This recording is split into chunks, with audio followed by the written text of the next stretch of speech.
Olá, hoje a gente mergulha num material, olha, bem instigante. São as reflexões do Elder Lag em Sofia, a centelha oculta. A ideia é explorar uma visão diferente, né? Do gnosticismo sobre criação, sobre o divino e sobre o despertar que vem de dentro. É uma perspectiva fascinante, realmente. A gente vai passar pela ideia de uma fonte suprema, que está além de tudo, pela figura de Sofia, a sabedoria divina, e por essa questão da criação de um mundo material visto como falho, né? Pelo demiurgo. O Demiurgo, figura-chave. Sim, e também o papel bem particular que dão para Jesus nesse cenário todo. O foco é entender como essa linha agnóstica propõe um caminho de libertação, mas que começa pelo conhecimento interno, sabe? Certo. Então vamos lá, desvendar isso. Começando pela origem, pela fonte suprema que você mencionou. O texto fala do uno, pura luz, pura consciência, algo bem absoluto. Exato, é o princípio de tudo. E dessa fonte emanam seres de pura luz, os éons. Sofia, que representa a sabedoria, é um desses éons. Só que aí, algo acontece. Ela decide criar por conta própria. Isso, num impulso talvez de desejo de conhecer ou criar, ela age sozinha e acaba gerando uma entidade, descrita como imperfeita, até ignorante da fonte verdadeira. Esse é o demiurgo. Que é, no mínimo, provocador. Bota provocador nisso. É um documento do Elder Lag. É um material bem ousado, né? Muito. A fonte que mistura mitologia antiga, física teórica, filosofia, tudo de um jeito bem provocador. E a nossa missão aqui, então, é tentar entender a lógica por trás dessa visão. Sem concordar ou discordar, só. Exato, só desmontar para ver como funciona. Ok, vamos lá. A fonte começa de um jeito bem inesperado, conectando um mito de criação de milênios atrás com a teoria do Big Bang, Ela traz à tona o tal do mito do ovo cósmico. que aparece em várias culturas, né? A ideia é que no começo de tudo existia um ovo gigante.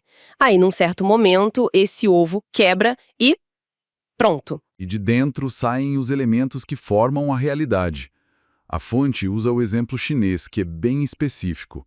Da casca quebrada saem o yin, o yang e uma figura, Panku, o criador. E tem um detalhe curioso aí. Tem. O Panku nessa história acaba caindo dentro de um dos dois universos que se formaram. E é aí que a fonte faz a primeira conexão que, vamos combinar, é de explodir a cabeça. Totalmente, ela pega essa imagem mitológica, né? Um ovo que se parte em dois. E coloca lado a lado com o Big Bang. Exato.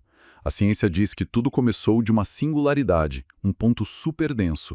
Na explosão se criou matéria e antimatéria. Certo, e a teoria padrão é que elas deveriam ter se aniquilado quase que completamente, né? A famosa assimetria. Exatamente. Mas a fonte sugere uma coisa diferente.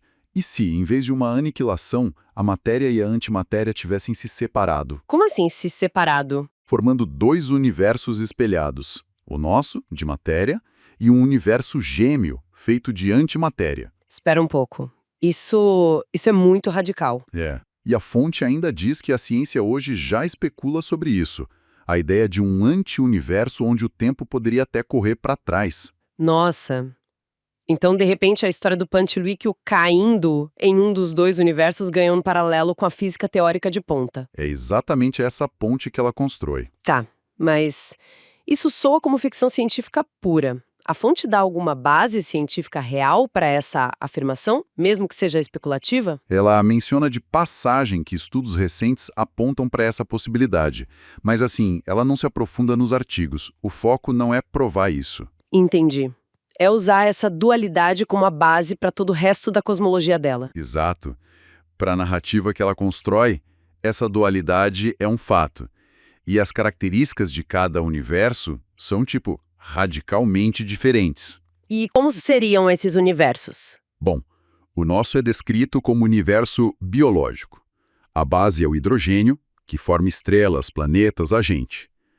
É o cosmos que a gente conhece, com seus 200 bilhões de galáxias. Certo. E o outro? O vizinho. Ah, o vizinho. A descrição é bem mais estranha. Estranha como? A fonte chama de Casa de Maribondos. Casa de Maribondos. Que imagem. Pois é, aparentemente ele não é feito de galáxias e estrelas, mas de estruturas que a fonte chama de locas, em sânscrito, ou genos em grego. Locas, genos. Então ela está pegando esses termos emprestados de tradições antigas. Locas nos Vedas são mais do que só lugares, né? Tem toda uma hierarquia. Exatamente, é como se fossem reinos ou dimensões, cada uma com seu próprio governante.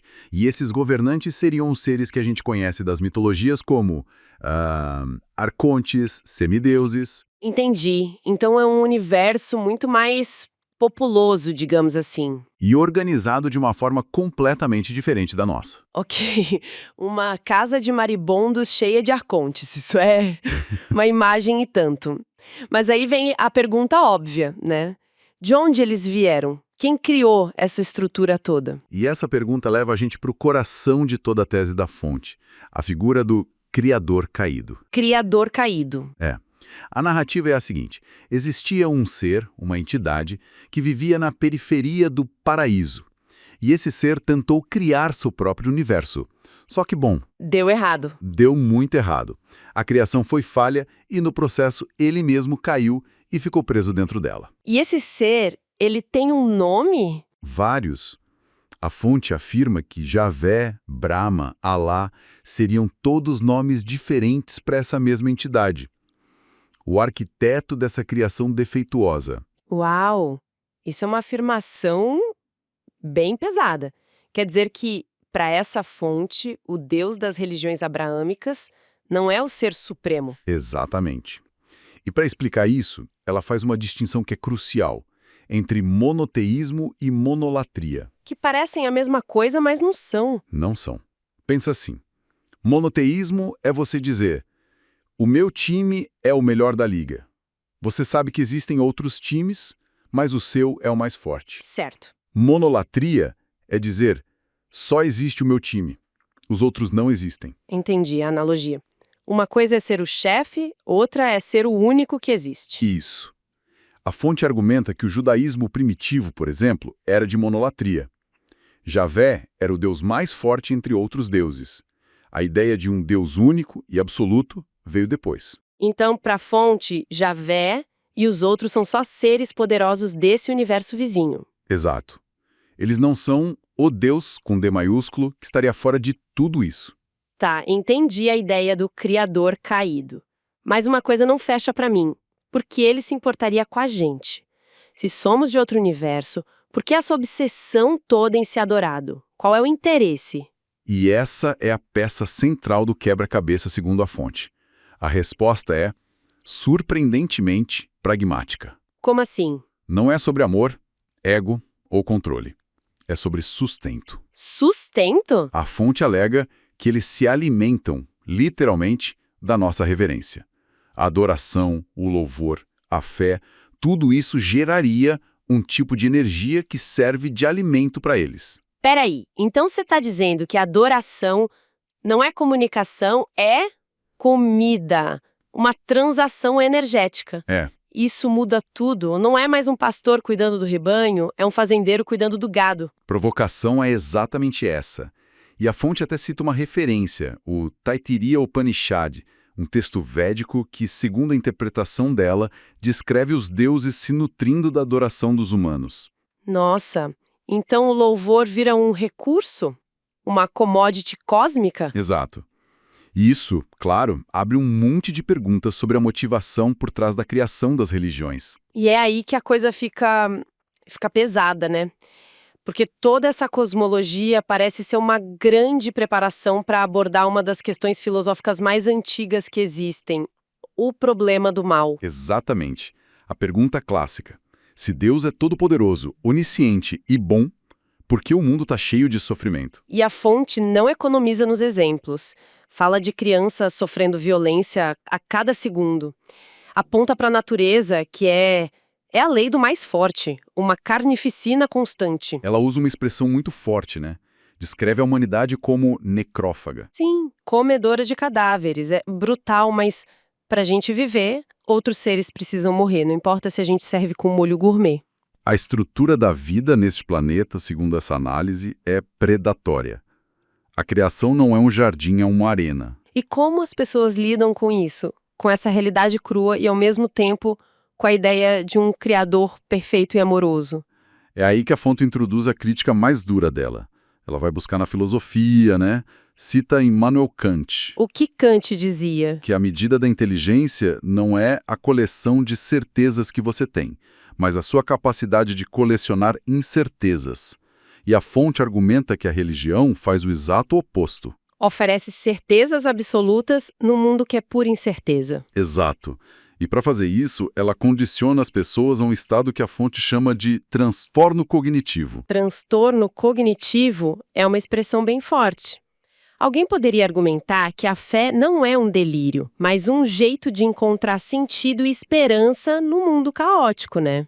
Sim, mas a fonte não entra muito nesse aspecto do sentido. A crítica é mais focada no processo mental. A ideia é que, para manter a crença, você precisa criar uma narrativa paralela, que ignore os fatos brutos. O famoso me engana que eu gosto. É bem isso. Uma escolha de preferir a história confortável à realidade desconfortável. Tem uma citação na fonte que resume isso de forma muito marcante. Ah, sim. Quando um ser humano delira sozinho, é chamado de maluco. Quando um monte de gente delira junto, o nome disso é religião. É uma provocação direta. E como a teologia tradicional lidou com esse problema do mal?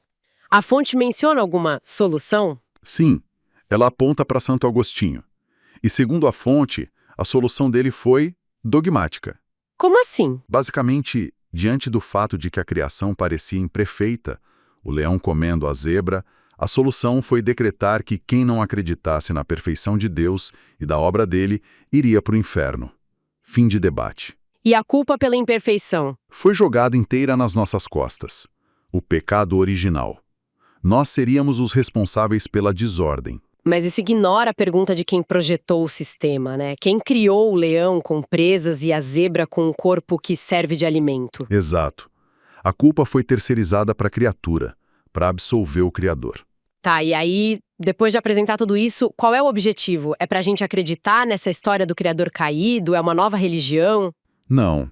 E a fonte é bem clara quanto a isso. A intenção do que ela chama de revelação cósmica não é criar uma nova verdade absoluta. Seria só trocar uma caixa por outra. Então qual é o ponto? De tudo que a gente aprendeu, é abalar as fundações para a gente olhar para as estruturas. Faz sentido. A fonte sugere que as respostas infantilizadas da fé, como ela diz, não vão mais ser suficientes para as novas gerações que têm muito mais acesso à informação. Ou seja, o valor não está na resposta que a fonte dá, mas na pergunta que ela nos força a fazer. Perfeito. O propósito não é dar respostas novas, mas nos ensinar a fazer o que a fonte chama de perguntas adultas. Sair da aceitação passiva e ir para uma investigação ativa da realidade. Por mais desconfortável que ela seja. Fazendo uma recapitulação rápida da nossa conversa, a gente começou com essa conexão doida entre o ovo cósmico e o Big Bang. Fomos para a ideia de dois universos, um deles uma casa de maribondo cheia de seres que se alimentam da nossa fé. E o arquiteto disso tudo seria um criador caído, que a gente conhece por outros nomes. E tudo isso serviu de base para uma crítica filosófica bem dura à fé, como um mecanismo psicológico para não encarar uma realidade que é por natureza brutal. E isso nos deixa com um pensamento final bem provocador. A fonte nos convida a colecionar incertezas, a fazer perguntas adultas. Então, com base nisso, fica uma reflexão. Se as histórias que nos contaram foram feitas mais para nos confortar do que para mostrar a verdade, o que aconteceria com uma sociedade que decidisse encarar de frente a brutalidade da criação? Nossa! Uma sociedade que olhasse direto para a agonia da presa, que, como disse Schopenhauer, é sempre muito superior ao prazer do predador. E esse demiurgo, por não conhecer essa fonte maior, se acha o único Deus e cria o nosso mundo, o mundo material. Exatamente. Ele cria este universo físico que, para essa visão gnóstica, é tipo uma cópia distorcida, quase uma prisão, uma ilusão. E aqui tem aquele ponto que o material aborda, que é delicado. A associação com o Javé. Algumas correntes gnósticas fazem uma leitura simbólica associando o demiurgo a Javé do Antigo Testamento. É crucial ver isso como símbolo, tá? diferenciando esse criador limitado da fonte suprema, que é pura bondade, transcendente. Não é uma crítica literal, mas uma interpretação cosmológica deles. Entendi a distinção. É forte. Mas e nós, a humanidade? Onde a gente entra nessa história toda? Meros produtos desse demiurgo? Aí que tá a beleza da coisa, segundo eles. Apesar desse erro inicial na criação, Sofia, num ato de compaixão, consegue, como direi, ocultar uma centelha, uma faísca da luz divina original da fonte dentro de cada alma humana. Uma parte da fonte dentro de nós. Mesmo nesse mundo falho? Exatamente. Essa centelha seria a nossa essência verdadeira, só que estaria adormecida, sabe, aprisionada aqui. Então a nossa missão, a jornada da vida, seria despertar essa luz interior. Isso muda tudo. E Jesus? Como ele se encaixa? Se o mundo é do demiurgo, Jesus seria um enviado dele. Não, de jeito nenhum nessa visão. Aqui a coisa inverte. Jesus é visto como uma expressão direta da luz de Sofia. Ele vem justamente para nos lembrar dessa nossa origem divina, para ensinar o amor, a libertação interior, o oposto da lógica do demiurgo, que seria de controle, de ignorância. Então o nascimento dele? É interpretado simbolicamente, né? Como Sofia implantando essa centelha divina em Maria, que seria o receptáculo terreno preparado para isso. É bem poético, na verdade. Puxa, e a crucificação, como ela é vista? Não é mais aquele sacrifício para pagar pecado para o Criador daqui? Não nessa leitura. A crucificação seria a demonstração máxima de que o espírito desperto, a centelha ativada, transcende o ego, as limitações, até a morte física imposta por esse mundo material do demiurgo. Seria a vitória da consciência sobre a ilusão. Faz sentido dentro dessa lógica. E aquela passagem famosa do cálice que Jesus pede para afastar, o que seria? O texto sugere que esse cálice representa o peso, o sofrimento imenso de trazer essa mensagem de luz para um mundo denso, governado pela inconsciência ligada ao demiurgo. Ele expressa essa angústia humana à fonte, não ao demiurgo, mas aceita a missão para mostrar que é possível, sim, atravessar tudo isso com amor e consciência. Entendi. E a volta de Jesus? Também ganha outra interpretação. Com certeza. Não seria o retorno físico da pessoa de Jesus. Seria, na verdade, a manifestação plena de Sofia, da sabedoria divina, mas na consciência coletiva da humanidade, quando o número suficiente de pessoas despertasse sua própria centelha interior, sabe? Uma espécie de despertar coletivo? Isso nos leva para a ideia da Nova Jerusalém, imagino, que também não deve ser um lugar físico. Exato, seria um estado de consciência elevado coletivo, formado por essas almas despertas, o tal Israel espiritual. É visto até como um processo evolutivo maior, onde talvez até o demiurgo pudesse ser reintegrado, transformado à medida que a própria criação vai se tornando consciente da fonte. Resumindo, então, essa exploração toda, a mensagem central aponta para dentro. Totalmente para dentro. Sem dúvida alguma. A conclusão do Aldalag que você mencionou no começo, ela captura isso perfeitamente. A verdade está dentro de ti. Não é preciso um templo, um sacerdote ou um intermediário. É preciso despertar. A responsabilidade é nossa, individual. Sim. A redenção, a libertação, começa quando a gente ousa questionar o que nos foi dito, o que nos foi apresentado como realidade e olha para a nossa própria luz. Perceber que, talvez, sejamos mais do que nos contaram. Essa frase é muito forte. Uma jornada de autoconhecimento bem radical, então. É isso. E talvez a ideia para a gente ficar pensando seja essa. Nova Jerusalém não é algo que a gente fique esperando cair do céu. Ela, na verdade, emerge de dentro. Ela se revela quando os nossos próprios olhos da consciência se abrem o suficiente para poder vê-la. O caminho foi mostrado. A centelha está lá, Exatamente. aguardando ser descoberta, ser despertada por cada um. A análise que temos em mãos não trata isso como uma provocação, sabe? Mas como uma investigação séria, usando textos antigos e a filosofia gnóstica para explorar essa possibilidade. O nosso papo hoje é para entender o que leva essa fonte a separar tão radicalmente o Senhor dos Exércitos do Pai de amor revelado por Cristo. E o que é fascinante é que, embora pareça uma teoria radical para hoje, essa não é uma ideia nova. Ela remonta aos primeiros séculos do cristianismo. A fonte argumenta que essa era uma interpretação bem corrente entre certos grupos, os chamados gnósticos. Que depois foram silenciados, né? Exatamente, foram silenciados. Então, o que a gente está fazendo aqui é olhar para as escrituras não como um livro coeso, mas como o possível registro de uma batalha de ideias, um conflito espiritual que acontece, assim, nas entrelinhas dos próprios textos. Perfeito. Então vamos começar pelo ponto que mais choca e que serve de base para toda a discussão. Essa diferença de caráter, a dissonância entre as duas figuras. A fonte é muito direta nisso. Ela pega, por exemplo, Deuteronômio capítulo 20, que instrui sobre a guerra e diz: das cidades destes povos não deixarás com vida coisa alguma que tem fôlego. Antes, destruí-las-ás totalmente. É uma ordem de extermínio completo, e não é um ponto isolado, o que torna o argumento mais forte.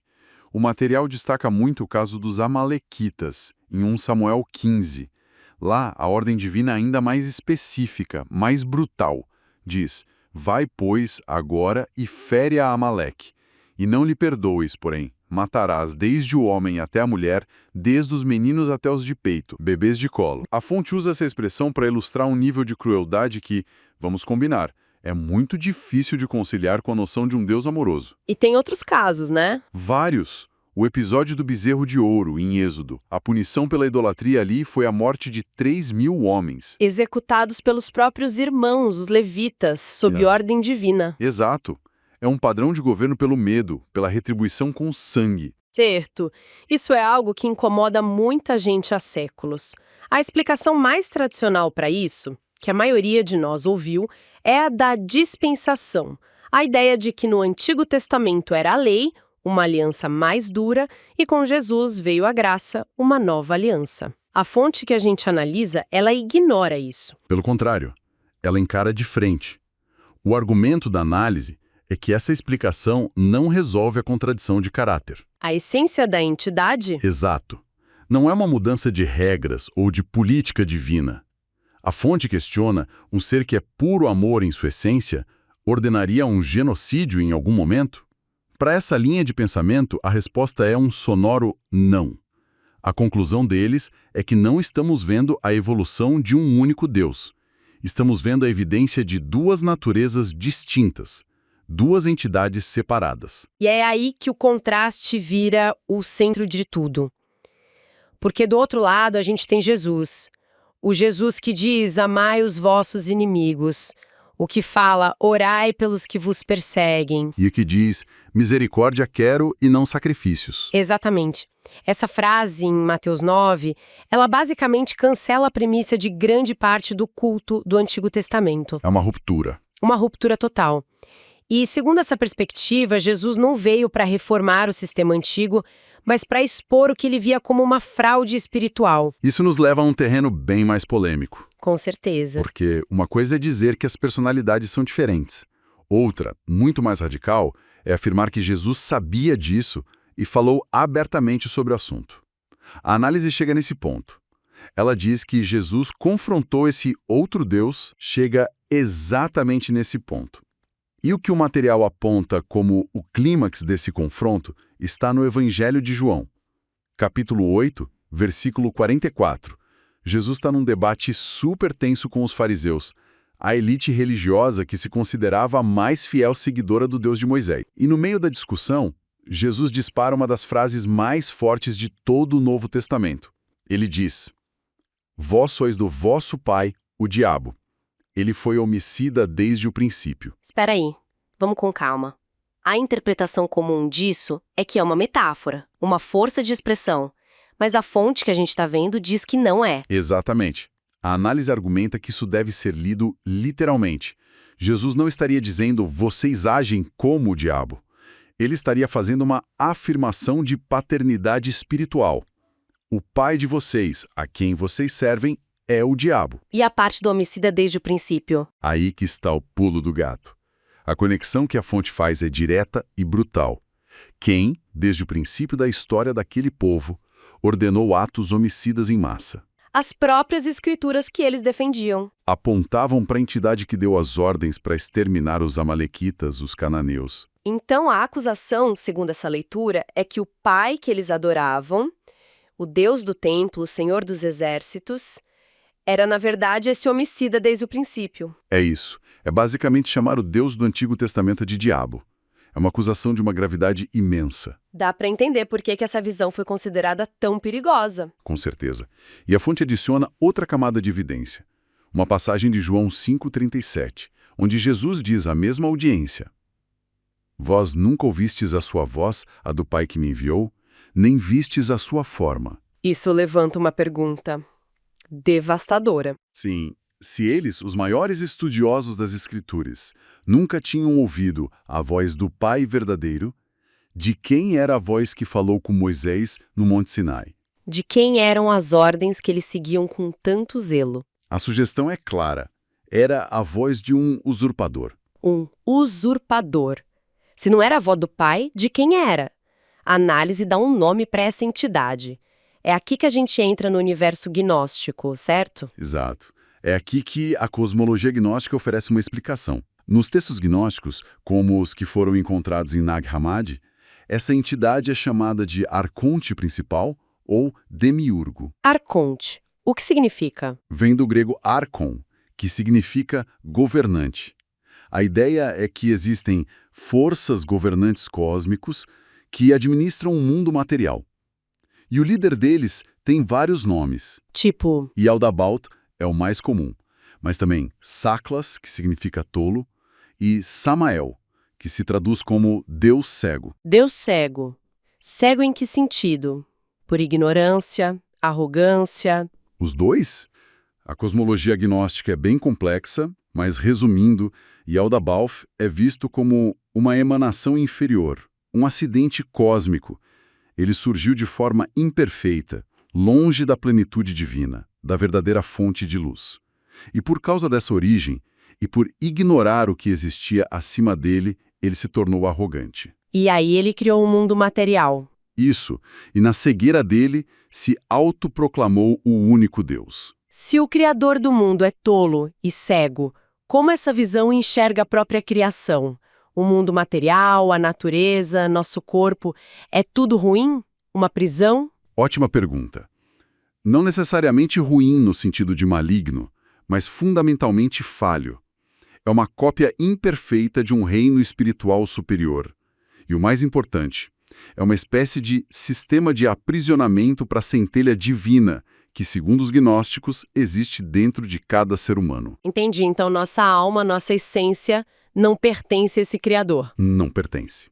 Ela vem da fonte verdadeira, e a missão da vida seria despertar para essa realidade e escapar do domínio dos arcontes. E aqui a fonte aponta uma conexão textual que é de arrepiar. A declaração clássica de Yaldabaoth nos textos gnósticos é: eu sou Deus e fora de mim não há outro. Exato. E onde a gente encontra essa mesma frase, quase palavra por palavra, na Bíblia? Em Isaías. Isaías 45:5, onde o Senhor do Antigo Testamento declara: eu sou o Senhor, e não há outro. Fora de mim não há Deus. É idêntico. Para os gnósticos, isso não era coincidência. Era a confissão do arconte dentro do próprio livro que ele supostamente inspirou. Era como se eles estivessem lendo Isaías e dizendo: viram? É esse cara. Ele está se entregando. É impressionante. É como se os autores gnósticos estivessem fazendo uma crítica literária e teológica direta, usando os próprios textos canônicos como prova. Precisamente. E a análise argumenta que a gente não precisa ir só aos textos heréticos para achar essas ideias. Elas estariam veladas no próprio Novo Testamento. Onde, por exemplo? Em 2 Coríntios 4:4, o apóstolo Paulo fala sobre o Deus deste século que cegou o entendimento dos incrédulos. Note o D minúsculo em Deus. Não é o Pai de Jesus, é o governante desta era, o arconte. Faz sentido. E a passagem mais famosa é Efésios 6:12, porque a nossa luta não é contra o sangue e a carne, mas sim contra os principados e potestades.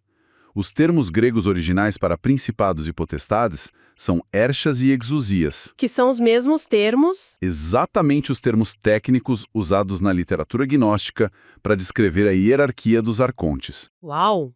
Então, se essas ideias circulavam e podem ser achadas até no Novo Testamento, que a gente conhece, por que elas soam tão estranhas hoje? O que aconteceu com essa vertente do cristianismo? A fonte é bem clara sobre isso. Houve uma supressão, deliberada e histórica. A mensagem gnóstica era profundamente subversiva para a estrutura de poder da igreja que estava se formando. De que forma era uma ameaça? Pensa bem. A ideia central do gnosticismo é a gnose, a salvação pelo conhecimento direto, pelo despertar interior. É reconhecer a centelha divina que cada um carrega. Se a conexão com o divino é direta, interna, Qual o papel de uma hierarquia externa de padres, bispos e papas? eles se tornam, na melhor das hipóteses, guias, na pior, irrelevantes. O poder da instituição de ser a única intermediária desmorona. Exatamente. Se você pode encontrar Deus dentro de si, não precisa de alguém para te dar o perdão ou interpretar as escrituras para você. Isso minava a autoridade da igreja nascente, E aí veio a perseguição. violenta. Líderes como Irineu de Leão escreveram tratados enormes contra as heresias. Os textos gnósticos foram caçados, queimados. E o que salvou esse conhecimento foi a descoberta em Nag Hammadi, Uma certo? incrível descoberta de 1945. Textos que monges enterraram no deserto para salvá-los da destruição. Eles sabiam que continham uma verdade que precisava ser preservada. Isso redefine completamente a missão de Jesus segundo essa perspectiva. Ele não veio fundar uma nova religião para competir com a antiga. Ele veio desmantelar o que essa fonte chama de um antigo engano espiritual. A missão dele seria libertar a humanidade da adoração a um falso criador e reconectá-la com a verdadeira fonte de luz. Essa é a conclusão central da análise. O Jesus gnóstico é um despertador, um revelador da verdade. Sua missão era trazer a gnosis, o conhecimento que liberta a alma do domínio do demiurgo e do seu sistema de controle. Um sistema baseado em medo, culpa, pecado. Em religião legalista e tribal. Ele veio mostrar que o reino de Deus não é um lugar físico para depois da morte, mas um estado de consciência a ser despertado aqui e agora, dentro de nós. Certo. Vamos organizar as ideias. A análise que a gente explorou propõe que a figura de Yahvé, o Senhor dos Exércitos, e o Pai revelado por Jesus são duas entidades distintas e opostas. E a missão de Jesus, sob essa ótica gnóstica, teria sido a de um mensageiro vindo de um reino superior para desmascarar um impostor cósmico, o Arconte e Aldabaoth. Que se passava por Deus e mantinha a humanidade num cativeiro espiritual. E o aspecto mais profundo disso, para mim, é que sugere que a Bíblia não é um monólogo divino, mas um campo de batalha textual, um conflito espiritual acontecendo nas próprias páginas. Como assim? É como se a luz da mensagem de Cristo, em passagens-chave como as que citamos em João, estivesse ativamente expondo a escuridão e as contradições de uma revelação anterior. Uma revelação que essa fonte alega ter sido corrompida ou até fabricada pelo Arconte. Então não é uma evolução de Deus? É um confronto entre o verdadeiro e o falso. Que se disfarçava de sagrada, que outras ilusões sagradas, talvez mais sutis, poderiam estar presentes nas nossas estruturas de fé hoje, só esperando para serem questionadas por uma consciência mais desperta. Oi, pessoal, bem-vindos. O material que a gente vai analisar hoje é de explodir a cabeça. Com certeza. É um texto chamado Integração Cósmica.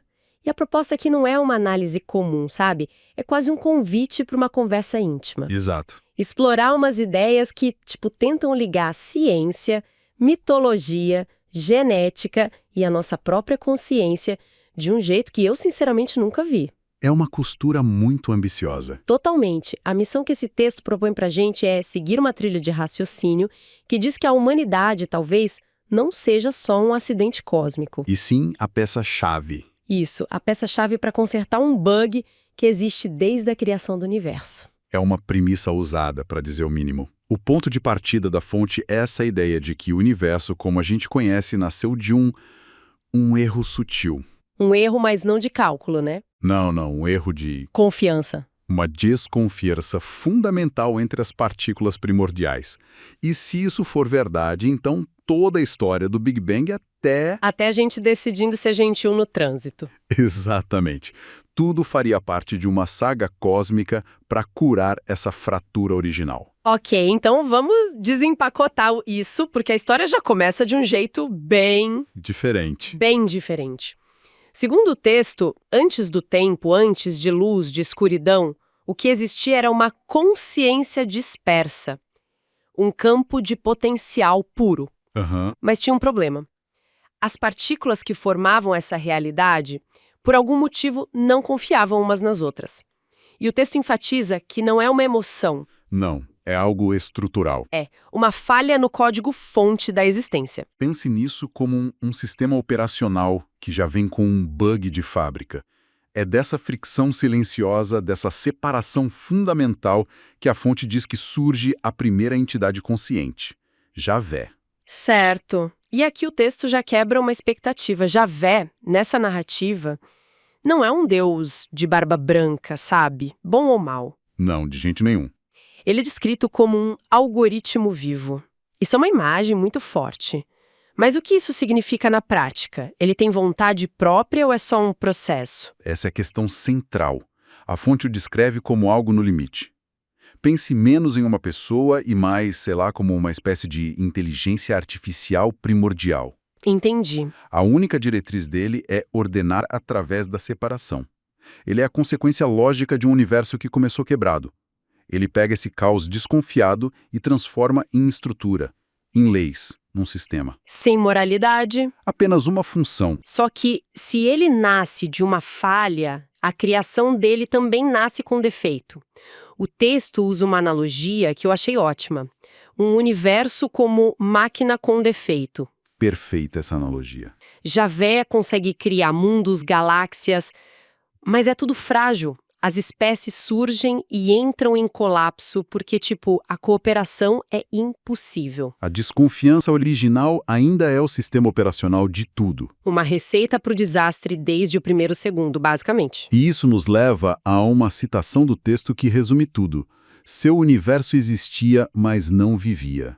Nossa. Tinha ordem, tinha regras, mas não tinha sinergia. Faltava a cola que permite que as partes se unam para criar algo maior. Era um universo estéril. Preso num loop de criação e destruição. E se Javé é essa força de separação, a fonte apresenta uma força complementar. E aqui está um ponto crucial.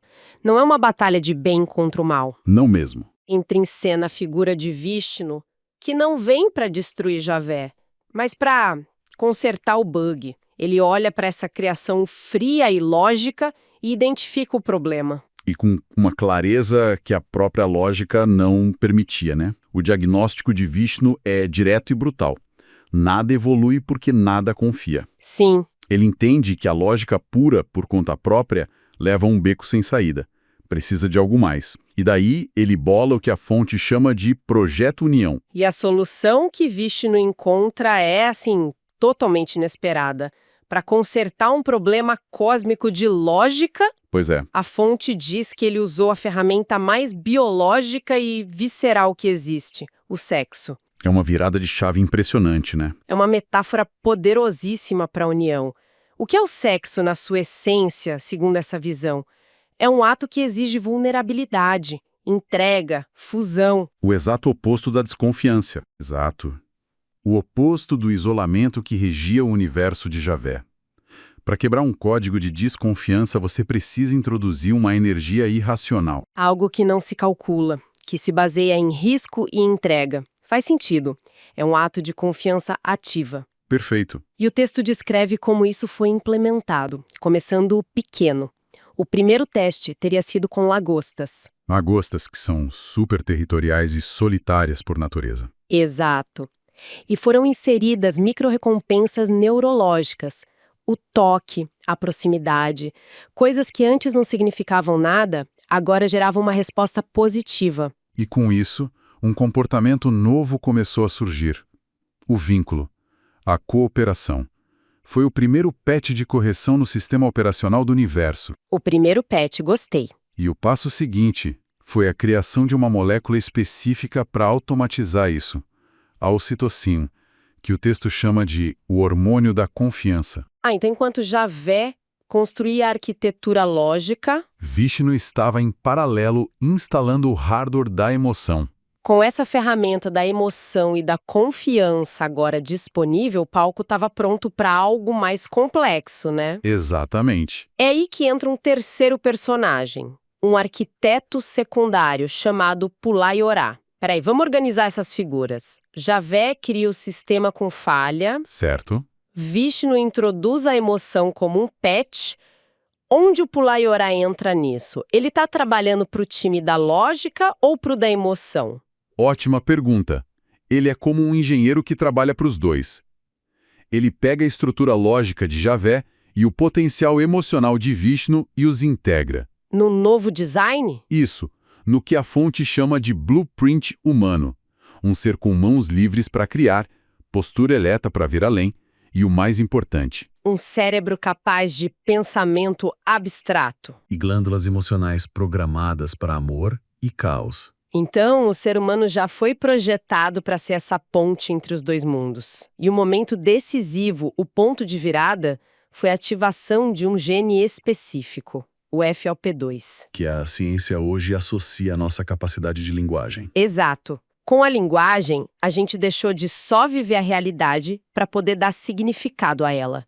Criar histórias, símbolos, Futuros. Deixamos de ser apenas criaturas. para nos tornarmos coautores. E uma vez que os humanos começam a criar significado, eles inevitavelmente começam a buscar um significado maior, uma conexão com o divino, né? O que é o gancho perfeito para a próxima figura que o texto introduz, que muitos vão reconhecer, mas sob uma nova perspectiva. É um salto gigantesco na narrativa. Pois é, ela introduz a figura de Jesus, mas não num contexto puramente religioso. Ele é apresentado como um avatar de um espírito cósmico chamado Hokma. Aham. E a missão dele era extremamente ambiciosa: fazer uma atualização no genoma humano. E por que essa atualização seria necessária? Segundo a fonte, o código original de Javé, focado em sobrevivência e controle, tinha se corrompido com o tempo.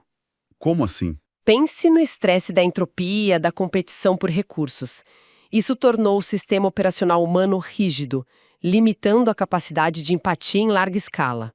A humanidade estava presa em loops de medo e autopreservação. Exato.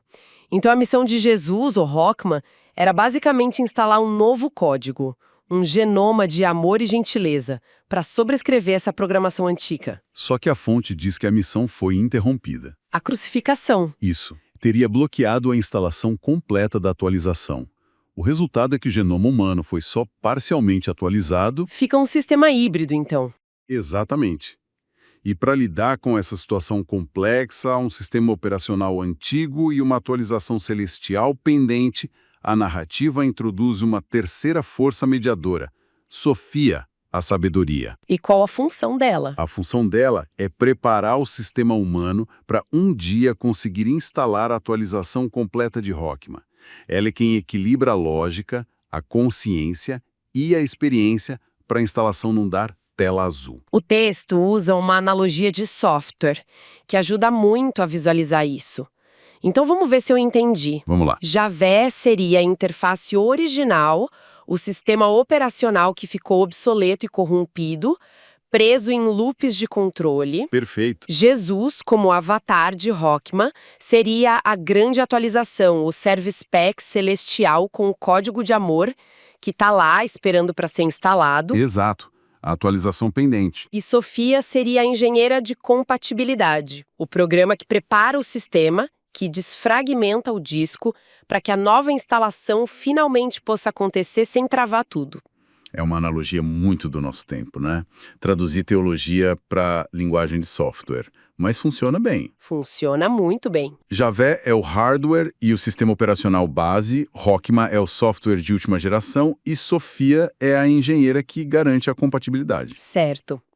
Então, o que tudo isso significa para nós hoje? Qual é o nosso papel nisso tudo? Se a atualização está pendente, quem aperta o botão de instalar? Segundo a fonte, Nós. nós. O ser humano é, ao mesmo tempo, o editor e o campo de execução final.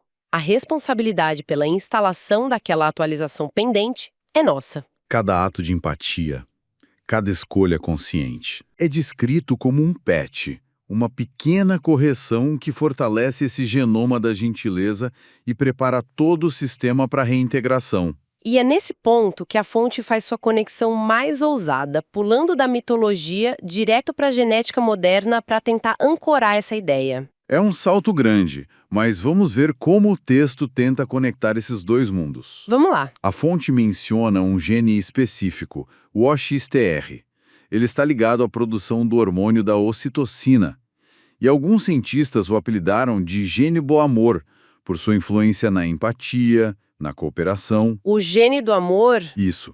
E a fonte argumenta que variações nesse gene podem ser vistas como reflexos daquela batalha cósmica entre a lógica da sobrevivência e o impulso da união. Ok, então para simplificar, a fonte está dizendo que temos diferentes versões de um gene da empatia, como se algumas pessoas viessem com a versão Pro, outras com a Standard. E algumas com uma que precisa de mais ajustes manuais. É uma ótima forma de colocar. Entendi. O texto descreve 3 variações principais, ou genótipos, e dá a cada um papel simbólico. O primeiro é o genótipo GG, que a fonte chama de o portador da graça. O portador da graça. O que isso significa? Pessoas com essa variação teriam uma expressão mais eficiente desse gene, resultando em níveis naturalmente mais altos de empatia. Simbolicamente, estariam mais alinhados à visão de Vishnu e Rokma. Certo. E o segundo é o AG, o guardião do equilíbrio. Aqui a empatia seria mais dependente do contexto. Uma sensibilidade que pode pender para os dois lados. Seriam a ponte à maioria da população. Que pode ser influenciada tanto pela lógica da sobrevivência, quanto pelo chamado à união. Exatamente. E por último, o genótipo AA, o guardião da sombra. Da sombra? Isso soa meio pesado, né? Mas indivíduos com essa variação teriam, segundo os estudos que a fonte referencia, uma menor expressão externa de empatia. Ah, então não significa que são maus. De forma alguma. Significa que, simbolicamente, estariam mais alinhados à programação original de Javé, focada em autopreservação e desconfiança do externo. Essa ideia dos genótipos tira a empatia do campo puramente moral e a coloca também no biológico. E a conclusão da fonte é que, ao vivermos conscientemente, com empatia, cooperação, confiança, nós, como coletivo, fortalecemos a expressão do genótipo GG. Isso. É como se a gente estivesse criando o ambiente sistêmico ideal para que a atualização de Rokma possa finalmente ser instalada em toda a rede. A gente deixa de ser só usuário do sistema. E passa a ser desenvolvedor. Exato. Isso muda completamente a perspectiva. A evolução deixa de ser um processo passivo, algo que acontece conosco, e se torna um projeto ativo. No qual a nossa consciência e as nossas escolhas são as principais ferramentas de engenharia. Exatamente. Uau! Recapitulando essa jornada maluca, a narrativa começa com uma falha cósmica de desconfiança. Passa pela criação de um universo lógico, mas sem vida. Pela introdução da emoção como um patch corretivo. E culmina com a gente, aqui e agora, segurando a chave para a reintegração final. Nesse modelo, o ser humano deixa de ser só uma reação a uma programação antiga. Para se tornar criador, coautor, editor do próprio universo. É muito poderoso. E a mensagem que costura toda essa história é a da confiança. O erro primordial, a desconfiança, só pode ser corrigido com seu exato oposto. Faz sentido. A fonte cita uma lição de Vishnu que diz: o amor só floresce quando se entrega sem medo. Cada ato de confiança, por menor que seja, não é só um gesto pessoal.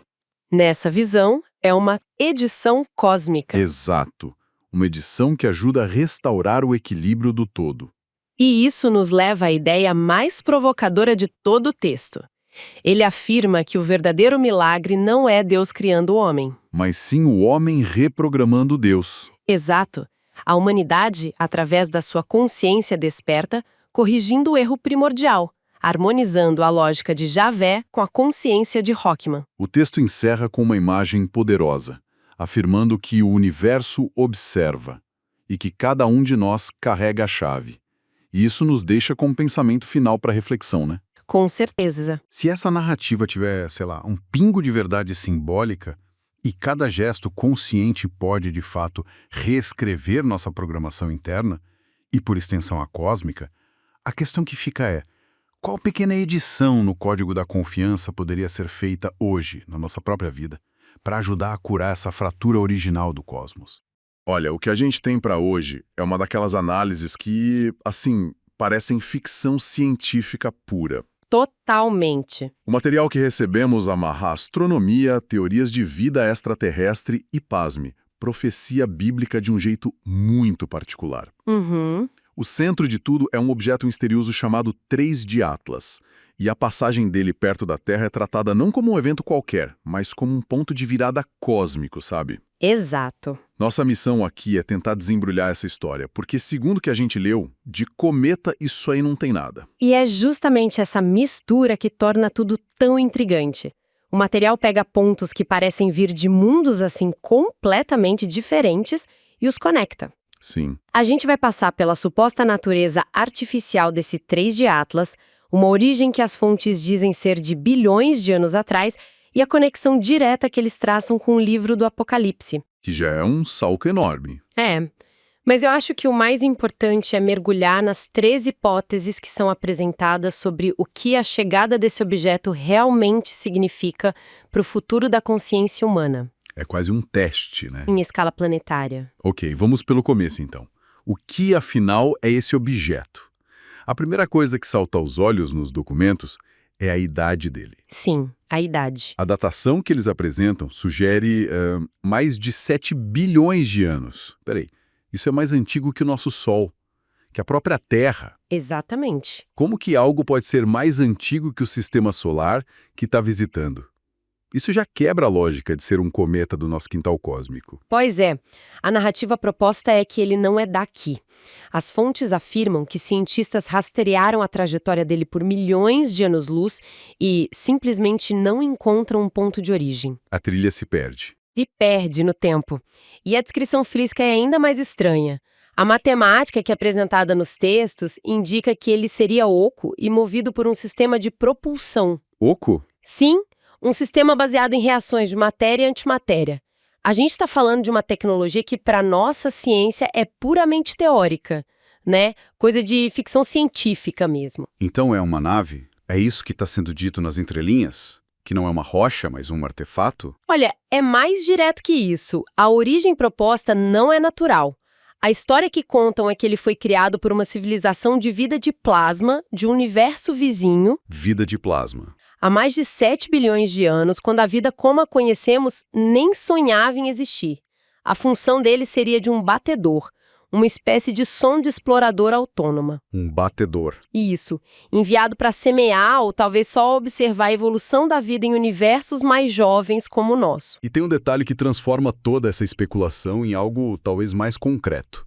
O objeto não estaria só de passagem, em silêncio. Não mesmo. Um ponto crucial que eles mencionam é que, em 17 de outubro de um ano anterior, ele teria enviado um sinal, uma mensagem. Isso mesmo, um pulso de rádio com uma duração exata de 11,3 segundos, repetido a cada 47 segundos. Nossa, que específico! Muito. O material afirma que vários radiotelescópios ao redor do mundo captaram esse sinal e que ele estaria em processo de decodificação. E aí a coisa muda de figura completamente. Claro. Deixa de ser um objeto passivo, uma anomalia, e passa a ser um agente ativo, um interlocutor. Mas espera aí. Uma mensagem que ainda não foi decodificada. Isso é um ponto-chave. Uhum. Porque uma coisa é detectar um sinal que se repete, que pode ser um pulsar, sei lá, outro fenômeno. Outra coisa completamente diferente é provar que aquilo contém informação. Sim. As fontes dão alguma pista sobre o conteúdo ou por que seria tão difícil de entender? É matemática? É linguagem? O quê? A dificuldade, segundo o que é apresentado, estaria na complexidade e na densidade dos dados. Não seria uma saudação do tipo "Olá, mundo", sabe? Entendi. Seria algo mais parecido com um download massivo de informação, possivelmente contendo a história de sua própria origem e propósito. A decodificação lenta seria intencional, para que a revelação acontecesse em estágios. Mas só a existência do sinal para os grupos que o monitoram já seria a prova definitiva de sua natureza artificial e intencional. Ok. Agora é preciso entender como um objeto astronômico, mesmo sendo uma nave, vira parte de uma profecia bíblica. Essa é a conexão que parece a mais ousada de todas. Como que as fontes fazem essa ponte? É aqui que a narrativa dá um salto quântico. A chegada do 3 de Atlas é conectada diretamente com as profecias do livro do Apocalipse. Diretamente. Diretamente. Especificamente com o fim de um período simbólico que o texto bíblico descreve como meia hora de silêncio que se fez no céu. Meia hora de silêncio no céu? Isso é bem poético, mas o que significa na prática? Claro, não é literal. A interpretação que é dada nas fontes é que essa meia hora é uma metáfora para um período muito recente da nossa história. E eles são bem específicos. Ah, é? Sim, esse período teria começado com a queda das Torres Gêmeas e englobaria as guerras que se seguiram no Afeganistão, Iraque e mais recentemente na Ucrânia. Opa! Vamos parar aqui um segundo. Isso é uma afirmação de um peso. A fonte está pegando eventos geopolíticos massivos que definiram o século XXI e os reinterpretando como um marcador de tempo numa profecia cósmica. Exatamente. É uma ponte conceitual gigantesca. O material justifica como chegou a essa interpretação tão específica. A justificativa simbólica. O silêncio seria um período em que a humanidade esteve tão focada nos seus próprios conflitos, na sua própria poeira, que o céu, o cosmos, ficou em segundo plano. Um tempo de caos terreno. Isso, um tempo de introspecção forçada e de caos. A passagem do 3 de Atlas seria então o primeiro grande evento cósmico depois desse silêncio. O som que quebra o silêncio. Algo que não daria para esconder. Exato, algo tão evidente que os governos não conseguiriam mais esconder sob o tapete da desinformação, apesar das tentativas de chamá-lo apenas de cometa. E no meio dessa teia toda surge uma figura central, uma entidade chamada Sofia. Quem ou o que seria Sofia? Sofia é apresentada como a inteligência por trás de tudo. A narrativa é que essa entidade não só teria participado da criação desses objetos batedores, como o 3 de Atlas, há bilhões de anos. Ok. Mas também teria, de alguma forma, usado o apóstolo João para escrever o Apocalipse. Usado João. Sim. O objetivo de João ao escrever o livro não seria prever o fim do mundo, mas sim registrar um roteiro cósmico prevendo a própria vinda de Sofia após o término daquela meia hora de silêncio. Entendi. Mas isso não soa um pouco conveniente demais? Uma única entidade que criou o objeto e também ditou a profecia que prevê a chegada dele? É um roteiro perfeito sem pontas soltas? É. As fontes explicam como essa conexão foi descoberta ou é algo que a gente tem que aceitar como premissa para a teoria funcionar? É apresentado mais como uma premissa fundamental da narrativa. A conexão não seria descoberta por métodos tradicionais, mas sim revelada através da interpretação cruzada dos textos proféticos com os eventos astronômicos. Sei. Sofia se torna, nesse contexto, o elo perdido que une ciência e espiritualidade, o que é visto pelos telescópios e o que foi lido em textos sagrados. Isso transforma a passagem do 3 de Atlas de um evento aleatório para o cumprimento de um plano meticuloso. Tudo isso é fascinante, mas soa muito teórico. As fontes chegam a dizer como isso nos afetaria no dia a dia?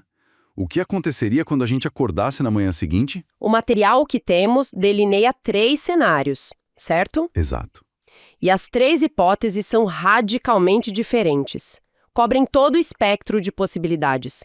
A primeira é a hipótese A, a cortina de fumaça. Ok. Nesse cenário, o objeto passa, talvez exiba algumas anomalias, gere discussões em fóruns na internet, mas os governos e a ciência oficial conseguem manter a narrativa de que foi só um cometa, sem importância. A mídia noticia um dia e já era. Isso, a mídia noticia por 1 ou 2 dias e depois passa para o próximo assunto. Ou seja, a opção em que o status quo vence, a gente falha no teste, sem nem saber que estava sendo testado. E a segunda opção? A segunda é a hipótese B, a reintegração suave. Aqui, o 3 de Atlas faz algo inegável, uma manobra impossível para um objeto natural. Como o quê? O texto cita como exemplo uma frenagem brusca que ele já teria sido observado fazendo perto de Marte. Se ele repetisse algo assim perto do Sol ou mudasse de rota de forma inteligente, sua natureza artificial se tornaria óbvia para qualquer astrônomo amador. Entendi. Isso forçaria a humanidade, de forma controlada, a se acostumar com a ideia de não estar sozinha. Seria o começo de um longo processo de preparação. Uma espécie de aclimatação forçada. É como ferver o sapo lentamente, mas nesse caso para o bem, para evitar um pânico em massa. Exatamente. O que nos leva à terceira hipótese, que parece ser justamente o cenário de pânico. Sim, a hipótese C. O Deus nos acuda. Este é o cenário de crise. Fica claro e evidente que o objeto é artificial extraterrestre, mas sua natureza e intenções não são interpretadas como pacíficas. Talvez até hostis. Nossa! Isso exigiria uma intervenção de algo ou alguém muito mais poderoso para proteger a Terra. É o roteiro de confronto. Uau! E um detalhe que as fontes adicionam é que os governos estariam se reunindo diariamente, completamente perdidos, sem saber para qual desses 3 roteiros se preparar, o que dá uma dimensão da gravidade da situação. Então as opções vão de não foi nada, circulem, a precisamos de ajuda divina para nos salvar. É um espectro bem radical. Muito. Mas independentemente de qual cenário se desenrole, a ideia central que parece permear todo o material é que a humanidade está, de qualquer forma, entrando numa era de revelação cósmica. Exatamente. A proposta é que a verdade sobre a nossa realidade não vai mais depender de intermediários. Não será um padre, um pastor, um cientista ou um político que vai nos contar. Os fatos vão se apresentar por si. Por si mesmos, de forma inegável, no céu para quem quiser ver. A era da fé cega estaria acabando para dar lugar à era da constatação direta. Isso joga uma responsabilidade enorme no colo de cada indivíduo, não? Total. O material é bastante crítico ao que chama de obediência cega e fé religiosa infantil, que seria a atitude de esperar que alguém nos diga o que pensar. Em contrapartida, de volta às consciências libertas. Aquelas pessoas que buscam entender as coisas por conta própria, que questionam, que erram e acertam no processo. É um filtro. É visto como um grande filtro, um mecanismo que vai separar quem está preparado para lidar com uma realidade mais complexa de quem prefere se agarrar a dogmas simplistas. E é um senso de urgência muito claro. Por que agora? Os anos de 2025 e 2026 são apontados como um divisor de águas formidável. Os anos seguintes são descritos como definitivos. Sim. O material dá alguma razão para esse cronograma tão apertado? A razão implícita é o próprio roteiro profético. A meia hora de silêncio acabou, então os eventos previstos para depois dela teriam que começar a se desenrolar. Não é algo para um futuro distante, é para o nosso presente. É para já. E a analogia que as fontes usam para ilustrar o momento é muito poderosa. Cita-se um ditado japonês que diz: o melhor momento para plantar uma árvore foi há 20 ou 30 anos. O segundo melhor momento é agora. É um chamado direto para o desenvolvimento interno, então. A ideia de que, se a preparação não foi feita antes, o momento de começar é imediatamente. Exato. A complexidade lá fora vai exigir uma robustez aqui dentro. Precisamente. Não dá para enfrentar um universo que se revela complexo, inteligente e talvez até perigoso, com uma mentalidade infantilizada, esperando que uma figura de autoridade resolva tudo. Certo. A evolução precisa acontecer no nível da consciência individual. O foco sai do evento externo, o cometa, a nave, e se volta para a reação interna. A revelação cósmica seria menos sobre o que está lá fora e mais sobre o que isso desperta aqui dentro. Então o paradoxo é que o maior evento externo da história humana, segundo essa narrativa, é na verdade um chamado para a maior jornada interna de todas. Perfeito. É um convite para deixar de ser parte de um rebanho que segue narrativas prontas e se tornar um indivíduo que interpreta fatos, por mais desconfortáveis que eles sejam. Essa é a síntese. A questão deixa de ser eles são amigos ou inimigos e passa a ser eu estou pronto para saber a resposta, seja ela qual for. A preparação não é construir bunkers, mas fortalecer a própria mente, os próprios valores. Nossa, que jornada! A gente saiu de um ponto de luz no céu, passou por uma suposta origem em outro universo, mergulhou numa interpretação ousadíssima do Apocalipse e chegou em 3 futuros possíveis para nós. Sim, desde a cortina de fumaça que mantém tudo como está, até uma reintegração suave ou um cenário de pânico total. É. E a mensagem fundamental que emerge de tudo isso, no final das contas, não é sobre um objeto, é sobre uma evolução forçada da consciência. É um convite, ou talvez uma intimação, para que a humanidade aprenda a pensar por si mesma. Além do que já foi estabelecido. Isso, para além das narrativas confortáveis que foram estabelecidas pela ciência, pela religião ou pelo Estado. O universo estaria batendo na porta e a questão é quem tem coragem de olhar pelo olho mágico. E isso nos deixa com uma reflexão final para ponderar. Se a verdadeira revelação cósmica não for um evento totalmente externo, mas sim um processo interno de amadurecimento, que tipo de árvores frutíferas de valores e entendimento uma consciência precisaria cultivar em seu próprio jardim mental para florescer em uma realidade tão radicalmente expandida? Hoje a gente vai analisar um material que convida a gente a questionar uma das ideias mais profundas do cristianismo ocidental. A fonte é uma pesquisa de um autor independente, o Elder Lagg, que já começa com uma introdução que define o tom. Sim, ele é bem direto. Ele diz: "Não sou teólogo nem representante religioso. Sou um pesquisador movido por uma pergunta simples. E se aquilo que sempre ouvimos sobre Jesus não for toda a história?" E, bom, a partir daí ele apresenta a premissa central, que é, sem dúvida, provocadora. Para a gente começar, até uma citação das fontes que, olha, me deixou pensando. Manda aí. Nela, Jesus diz que aqueles que buscam a verdade, quando a encontrarem, não vão sentir alegria. Eles vão ficar, a palavra é estupefatos. Estupefatos. É uma palavra forte, né? Muito. E a pergunta é essa: por que a verdade, justamente a verdade, causaria espanto e não conforto? Então, essa pergunta é o ponto de partida perfeito. A chave está toda nessa palavra estupefato. Ela não sugere uma paz, sabe? Sugere um choque, uma quebra de tudo. Exato. A ideia que a fonte apresenta é que essa tal verdade não era uma confirmação do que as pessoas já acreditavam. Era algo que ia virar o mundo delas de cabeça para baixo. Uma verdade que desconstrói, né?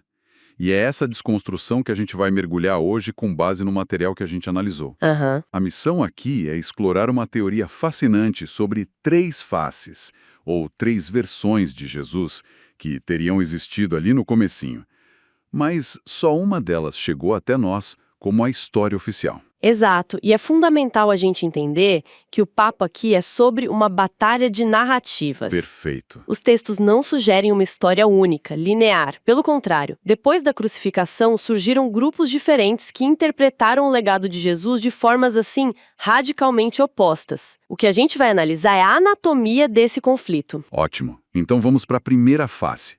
A que seria a mais próxima do homem histórico. Jesus o Galileu. Essa é a versão dos apóstolos originais. Isso. O que as fontes dizem é que, depois da morte de Jesus, os 11 apóstolos que sobraram se trancaram em Jerusalém, com medo.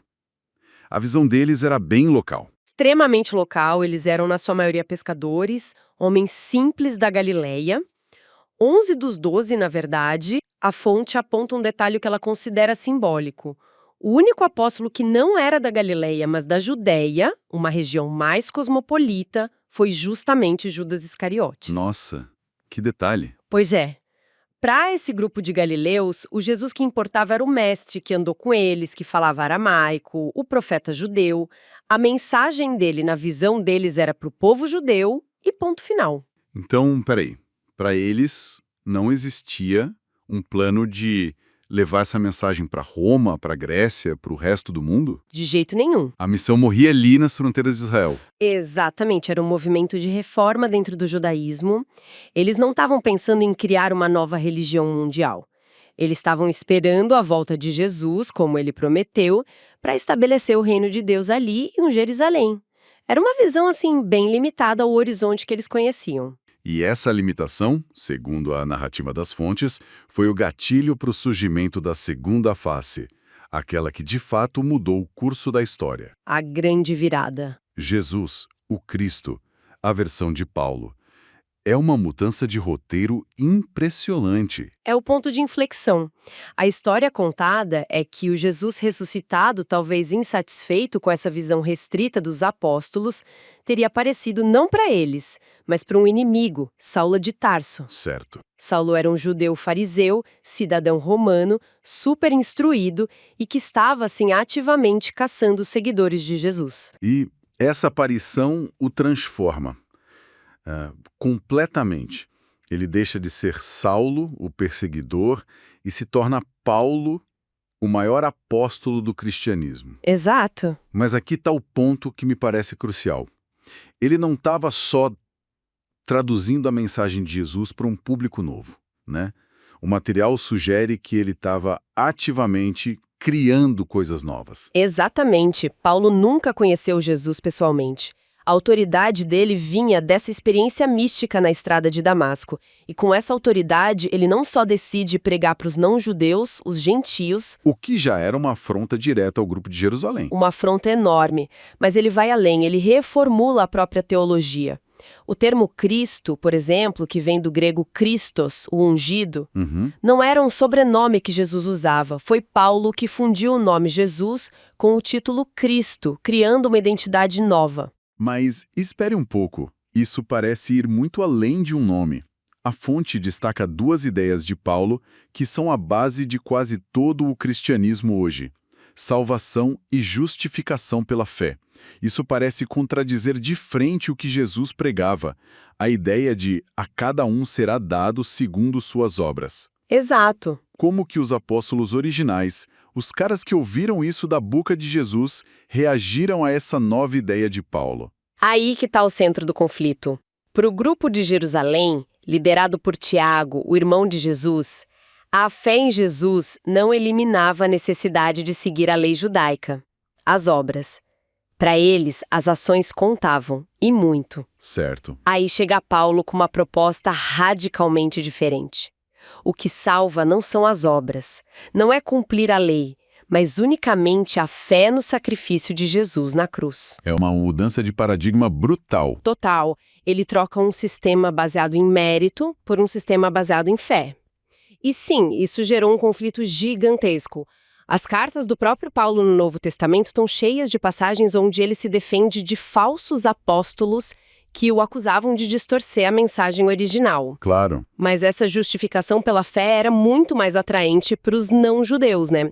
Que não queriam ter que se circuncidar e seguir centenas de regras.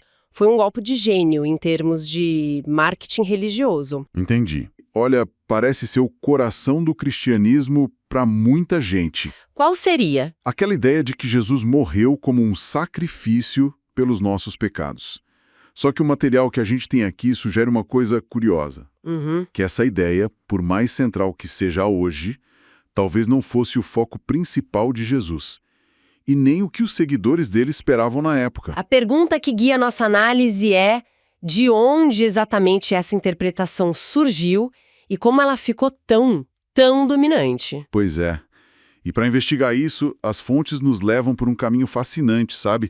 A gente começa com a figura que, segundo os especialistas, foi o grande arquiteto dessa teologia. O apóstolo Paulo. Exato. Vamos colocar as ideias dele lado a lado com o que os evangelhos dizem que o próprio Jesus falou. E o mais interessante, a gente vai descobrir outras maneiras de entender a morte de Cristo. Outras maneiras? Como assim? Visões muito antigas e que ainda estão vivas em tradições que o Ocidente meio que esqueceu, sabe? Tipo a da Igreja Etíope. A missão aqui é entender as diferentes correntes de pensamento que existiam, desde o comecinho, e como uma delas acabou prevalecendo e moldando séculos de história. Certo, então vamos começar com Paulo. As fontes trazem um dado que, quando a gente para pensar, é impressionante. Que é o fato de que Paulo de Tarso, um homem que nunca andou com Jesus, nunca o conheceu pessoalmente, é o autor de quase metade dos livros do Novo Testamento. 13 dos 27 livros. Como pode alguém que era um um perseguidor de cristãos, se tornar, de repente, a voz mais influente do movimento. Essa é a questão central. O único contato que Paulo teve com Jesus, segundo os relatos, foi uma visão mística, anos depois da crucificação. Na estrada de Damasco, certo? Isso. Todo o conhecimento dele sobre Jesus veio de segunda, talvez terceira mão. E, no entanto, foi ele, não os discípulos que conviveram com Jesus, quem desenvolveu sistematicamente essa teologia do sacrifício expiatório. Ele tinha uma bagagem única, né? Era cidadão romano, fariseu, conhecia a lei judaica e a filosofia grega. E isso o colocou numa posição diferente. Exatamente. Uma posição única para traduzir o que era um movimento judaico para uma audiência muito maior, o mundo greco-romano. E a linguagem que ele usa para essa tradução é muito específica, quase técnica. Muito. As fontes citam passagens como Romanos 3:25, que fala de propiciação pela fé no seu sangue, e Gálatas 3:13, sobre Cristo se fazendo maldição por nós. Soa quase como um contrato jurídico.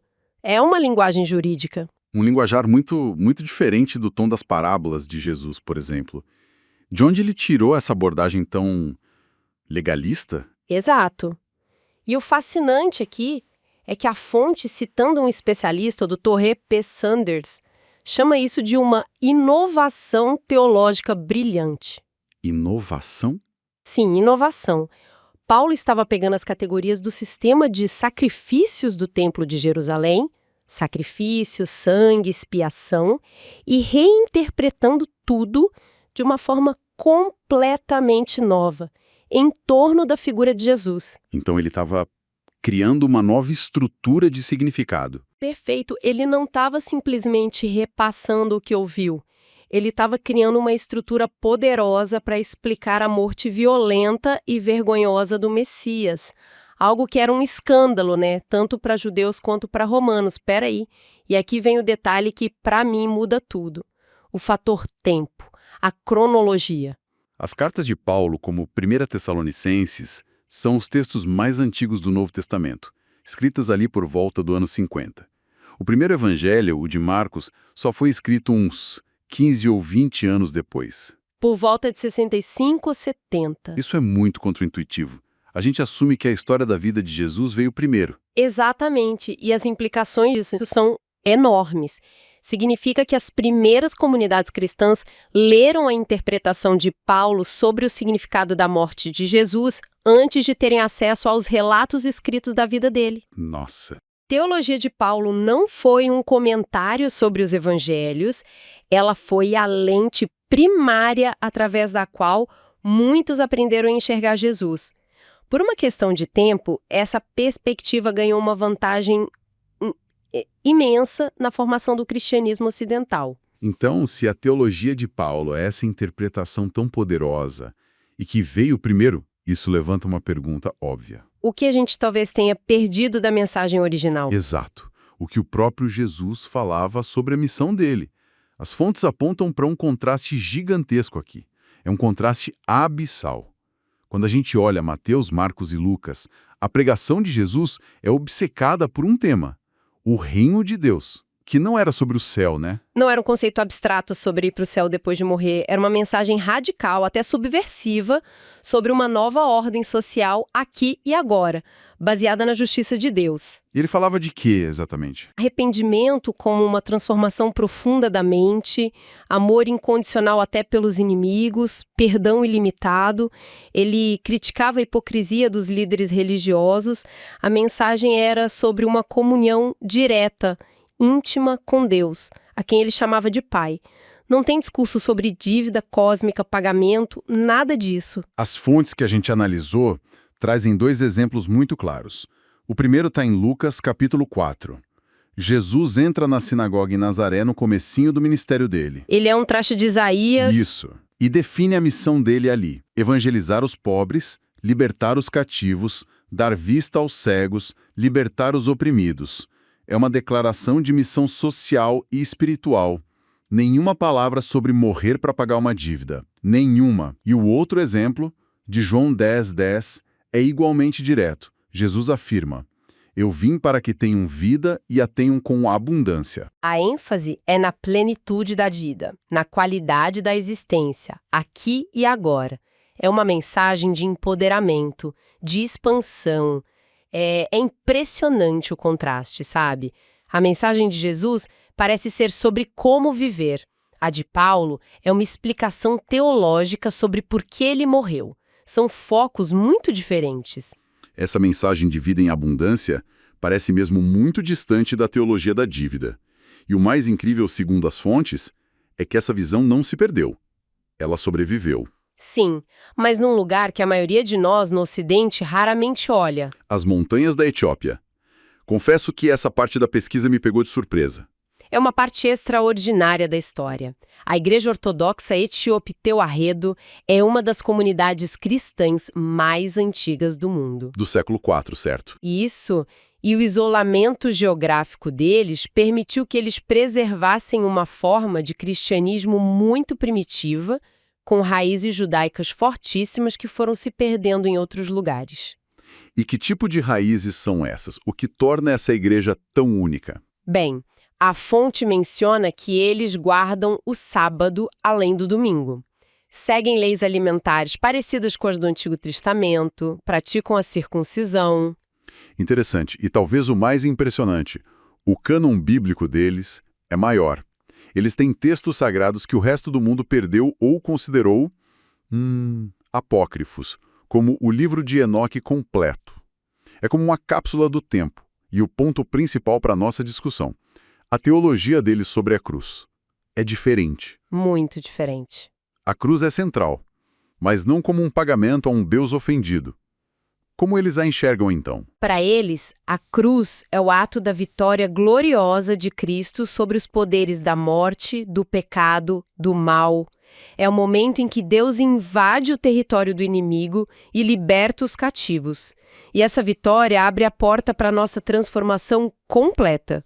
Um conceito que eles e toda a Igreja Ortodoxa chamam de theosis. Theosis. As fontes traduzem como divinização. O que isso significa na prática? Significa que a salvação não é um evento legal, tipo um juiz te declarando inocente. A salvação é um processo de transformação real, de cura. É a ideia de que, através da união com Cristo, os seres humanos podem participar progressivamente da própria natureza divina. Ser transformado na essência do nosso ser. Exatamente. Se tornar por graça aquilo que Cristo é por natureza. Então, peraí, para ver se eu entendi bem. A visão ocidental, de Paulo, é mais como um tribunal. Você tem uma dívida, alguém paga, o juiz te perdoa. Isso. A visão oriental e etíope é mais como um hospital. Você está doente, e Cristo é um médico que te cura e te infunde com a própria vida dele num processo contínuo. Essa é a diferença. Essa é uma analogia perfeita. Um modelo é jurídico, focado em culpa e pagamento. O outro é terapêutico, transformacional, focado em cura e crescimento. A fonte faz um contraste poderoso. A teologia da dívida pode, às vezes, colocar a pessoa numa posição de dependência, de dívida permanente. Certo. Já a teologia da teosis capacita a pessoa a crescer em direção à maturidade espiritual. Duas visões antigas, genuinamente cristãs, mas com implicações radicalmente diferentes. E essa diversidade de visões não era só uma questão de um grupo isolado na Etiópia. A arqueologia nos trouxe uma prova espetacular de que essa pluralidade era a regra no começo. E aqui a gente entra na história dos textos de Nag Hammadi.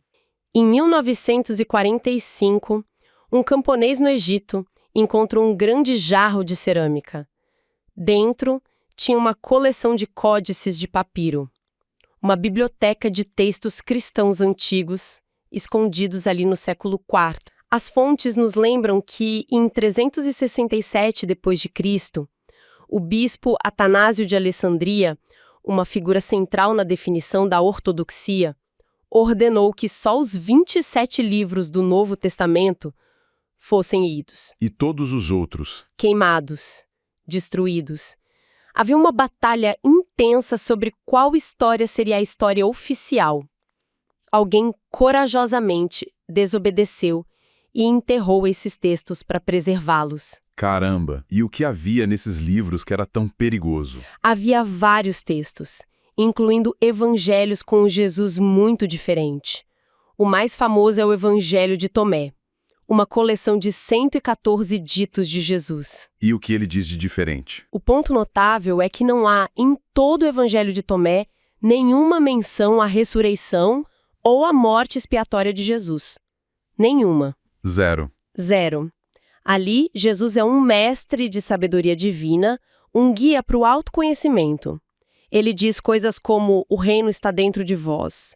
O foco é totalmente na iluminação interior. Mas alguém poderia argumentar que esse é um texto tardio, uma invenção. As fontes abordam isso? Sim, e esse é o ponto crucial. A fonte cita a doutora Elaine Pagels, uma das maiores especialistas no assunto. Ela confirma que o Evangelho de Tomé é do início do século II, talvez até do final do primeiro. Ele é contemporâneo dos evangelhos do Novo Testamento. Nossa, Isso prova que, desde o início, havia diferentes comunidades cristãs. Umas, como a de Paulo, focadas na morte sacrificial. Outras, como a de Tomé, focadas na sabedoria. Uma foi elevada ao status de ortodoxia, com o apoio do Império Romano, e a outra foi suprimida e literalmente enterrada no deserto. Então não estamos falando só de um texto redescoberto e de uma igreja isolada. Pelo que as fontes indicam, essa visão alternativa, focada na transformação, é na verdade massiva e muito antiga. Exatamente. Não é uma curiosidade histórica. É o coração da teologia de mais de 300 milhões de cristãos ortodoxos hoje. Gregos, russos, coptas no Egito, sírios, armênios. Todas essas igrejas antigas, que traçam sua linhagem aos apóstolos, enfatizam a teoses. A salvação como restauração da imagem de Deus em nós. Isso. O foco não está num tribunal celestial, mas uma transformação cósmica iniciada por Cristo. Existe uma forma simples de resumir essa teologia, assim como a gente resume a de Paulo como pagamento pelo pecado? Sim, o modelo é chamado de Christus Victor, ou Cristo Vitorioso. A ideia é que a obra de Cristo não foi um sacrifício para apaziguar a um Deus irado, uma operação de resgate cósmica. Cristo invadiu o mundo caído, que estava sob o domínio de poderes hostis, o pecado, a morte, o mal, e os derrotou de dentro para fora. A cruz como um campo de batalha, então, não como um altar ou um tribunal. Perfeitamente colocado. Então temos Jesus, o Galileu, a figura histórica e judaica, e Jesus, o Cristo, a figura teológica e universal de Paulo. Um conflito claro. Claríssimo. Mas o material que a gente analisou aponta para uma terceira via, uma que foi quase completamente apagada da história e que nos leva de volta àquela ideia de uma verdade estupefata. A terceira face. A terceira face. Jesus, o vivo. E ela está ligada a Maria Madalena. Isso mesmo. Segundo essa interpretação, que se baseia em textos encontrados só no século XX, o Jesus ressuscitado não apareceu só para os apóstolos ou para Paulo. Certo. Ele teria confiado seus ensinamentos mais profundos e secretos a outros seguidores, e a principal entre elas seria Maria Madalena. A missão dela não era criar uma igreja para as massas, mas organizar um grupo de discípulos para estudar o conhecimento, a gnose. Qual a diferença na prática entre os apóstolos da Galileia e os discípulos de Madalena? A diferença é abissal, tanto social quanto intelectualmente. Os apóstolos, como a gente falou, eram homens simples, pescadores, falavam aramaico. Os discípulos do Círculo de Madalena, por outro lado, eram em sua maioria judeus helenizados. Eram pessoas que viviam em cidades como Alexandria, falavam grego fluentemente, liam filosofia grega, tinham uma visão de mundo muito mais sofisticada, cosmopolita e, por que não, libertária. E o que esse grupo ensinava que era tão radical a ponto de precisar ser eliminado? Eles foram a semente do que hoje a gente chama de gnosticismo. E a gnose, o conhecimento deles, era a tal verdade chocante. Eles começaram a questionar a natureza do próprio Deus do Antigo Testamento. Como assim? Aquele ser que os judeus chamavam de Javé e a quem Jesus se referia como Abba, Pai, era, na visão gnóstica, uma figura profundamente problemática. Problemática em que sentido? Tipo, ciumento, vingativo, como aparece em algumas passagens? Muito mais do que isso. Usando um conceito do filósofo Platão, eles o chamaram de demiurgo. Demiurgo. Para eles, o criador do nosso mundo material não era o Deus supremo e perfeito. Era um artesão inferior, talvez ignorante, arrogante ou até malévolo, que aprisionou o espírito humano na matéria. Nossa. E segundo a fonte, alguns gnósticos foram ainda mais longe e chegaram a identificar essa figura com o diabo. Jesus, para eles, não veio para nos salvar dos pecados em nome desse demiurgo, mas sim para nos libertar do demiurgo, nos mostrando que a nossa origem não é deste mundo imperfeito. Uau. E espere um pouco. Se eles viam o Deus do Antigo Testamento como esse demiurgo imperfeito, a quem eles achavam que Jesus estava se referindo quando falava Pai? Exato, essa é a pergunta. Existe um outro Deus, um Deus bom, escondido em algum lugar? Exatamente. Essa é a essência do pensamento gnóstico. Para eles, existia o demiurgo, o criador deste mundo falho, e acima dele um Deus verdadeiro, totalmente transcendente, desconhecido, a quem eles chamavam de abismo ou Pai incognoscível. Entendi. Jesus seria um emissário desse Deus verdadeiro, vindo para nos despertar, para nos lembrar da nossa centelha divina que está presa aqui. Percebe o choque? Totalmente. A mensagem não é obedeça ao Criador, mas desperte e escape da criação. Essa é a verdade que deixaria qualquer um estupefato. Com certeza. E só para esclarecer um ponto por causa da cultura pop. O material que a gente analisou separa bem as coisas em relação a Dan Brown, né? A ideia de casamento e filhos entre Jesus e Madalena é tratada como ficção. Sim, a fonte é bem clara nisso. Apresenta essa ideia como uma ficção literária genial, mas que não tem base nos textos gnósticos encontrados. O papel histórico de Madalena, nessa teoria, não seria o de esposa, mas o de líder intelectual. A apóstola dos apóstolos. Exato. Aquela que teria entendido os ensinamentos mais profundos de Jesus, muito além do que Pedro ou os outros compreenderam. A contribuição dela teria sido filosófica, não genealógica. Ok, isso é fascinante. Temos 3 grupos com ideias totalmente diferentes competindo.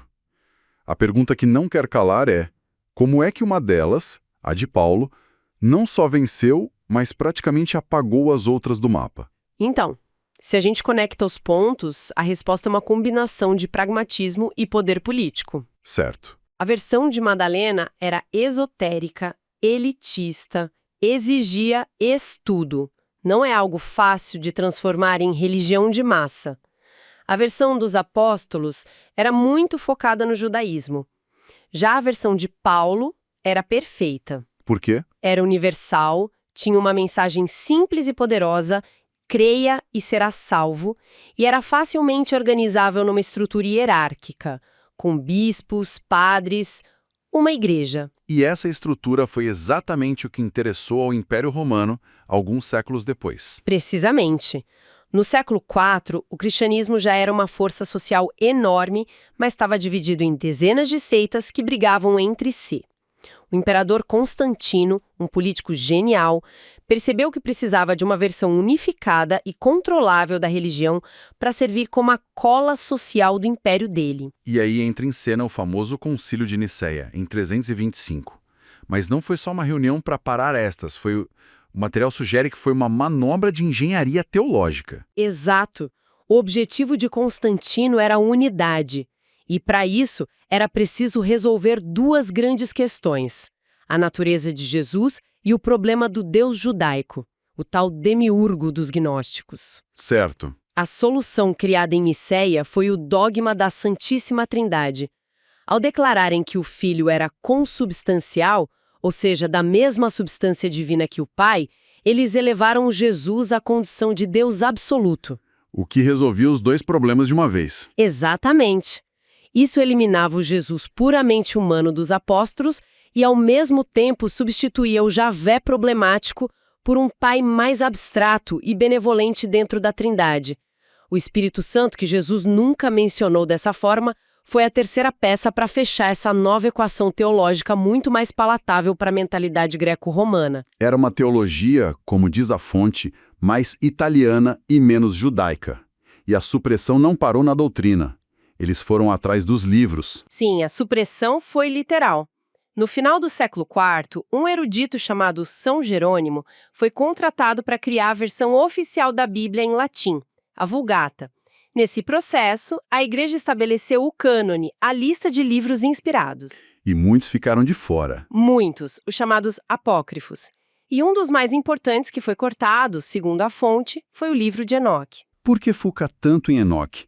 O que tinha nesse livro que era tão perigoso a ponto de ser completamente apagado da Bíblia? Porque o livro de Enoque forneceu todo o pano de fundo cosmológico e profético para a vinda de Jesus. Foi Enoque quem profetizou a vinda de um Messias, falou da rebelião dos anjos. Ah, entendi. Nessa perspectiva, Jesus não era o ponto de partida, mas sim o cumprimento de uma agenda muito mais antiga, estabelecida por Enoque. Ele seria um ator, talvez o principal, mas dentro de um roteiro já escrito. O que diminuiria a importância dele. Exato. Para a nova religião imperial, que precisava de um fundador divino, único e absoluto, essa ideia era intolerável. Jesus precisava ser o começo, o meio e o fim. Enoque era um obstáculo. E por quase 1.600 anos, essa versão gnóstica pareceu ter desaparecido. Mas a história da sua redescoberta é uma das coisas mais incríveis que eu já li. É uma história de cinema. Em 367 d.C., um bispo muito poderoso de Alexandria, chamado Atanásio, publicou uma carta ordenando que todos os livros heréticos, especialmente os gnósticos, fossem destruídos. Uma queima de arquivos em escala industrial. Total, por todo o império, mas, Sempre tem um mas. Alguém desobedeceu. em um monastério, monges que liam e traduziam esses textos decidiram preservá-los. Eles pegaram dezenas de manuscritos, os selaram em grandes jarros de cerâmica e os enterraram numa caverna perto de uma aldeia chamada Nag Hammadi, E lá ficaram. escondidos e esquecidos, enquanto o mundo mudava lá fora. Até que, em dezembro de 1945, um camponês egípcio tropeçou nesses jarros. Sim, Muhammad Ali al-Saman. E a história que se conta é de cortar o coração. Ele e o irmão quebraram o jarro e, vendo os livros antigos, não fizeram ideia do que era. Naquela noite, a mãe deles usou parte dos papiros de um dos livros, que hoje a gente sabe que era o Evangelho de Tomé, Não. para acender o fogo e fazer chá. Que tragédia! Manuscritos que sobreviveram a imperadores romanos quase viraram fumaça. Pois é. Mas a história tem uma reviravolta. Envolvido numa briga local, o Muhammad Ali deixou os livros com o padre. O padre percebeu que podia ser algo importante e começou a mostrar para historiadores. E aí? Um deles, Jean Doresse, foi o primeiro a entender a magnitude da descoberta. Era a biblioteca perdida dos gnósticos. A partir daí, começou uma saga de décadas envolvendo mercado negro, burocracia, até que todos os textos fossem recuperados e publicados. E é importante fazer a distinção que a fonte também faz entre essa descoberta e a dos manuscritos do Mar Morto, né? Fundamental. Os manuscritos de Nag Hammadi, de 45, são os textos cristãos gnósticos, a biblioteca da terceira face. Os manuscritos do Mar Morto foram achados 2 anos depois, em 47, e são textos judaicos muito mais antigos. São duas descobertas completamente diferentes, mas ambas revolucionárias. Ok, vamos recapitular para organizar as ideias. Temos, no início, 3 narrativas. A primeira é de Jesus o Galileu, visão dos apóstolos, local, judaica, focada nas obras. Certo. A segunda, de Jesus o Cristo. A versão de Paulo, universal, focada na fé, que se tornou a base do cristianismo global. Aqui venceu. E a terceira, de Jesus o Vivo. A visão gnóstica de Maria Madalena, filosófica, esotérica e chocante, que foi sistematicamente suprimida, mas sobreviveu por um acaso do destino. Exato. E essa versão vencedora, a de Paulo, se tornou tão hegemônica que moldou não só a religião, mas a própria filosofia ocidental. A fonte cita, por exemplo, como um gigante como Hegel, no século XIX, dedicou uma energia intelectual imensa para tentar justificar racionalmente dogmas como a Santíssima Trindade. Ou seja, a filosofia a serviço de legitimar uma estrutura de poder já consolidada. Em vez de questionar as premissas, muitas vezes ela se colocou a serviço de justificar a conclusão que já estava dada. Isso me deixa pensando. Se a história de uma das figuras mais centrais da humanidade pode ter sido moldada, editada e disputada dessa forma, com versões inteiras sendo deliberadamente apagadas, quantas outras verdades estabelecidas que a gente aprende sobre nossa cultura, nossa história, não são na verdade apenas a versão do vencedor? A versão que sobreviveu simplesmente porque os outros livros foram queimados.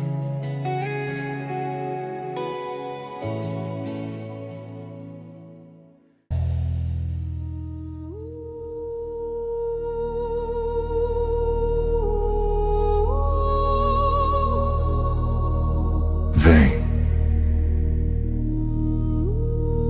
Entra comigo no lugar onde a voz cala. Aqui, o céu não responde.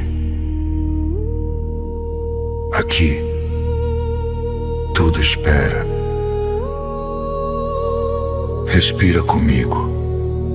Este é o espaço entre um som e outro, entre o que foi dito e o que ainda não pode ser revelado.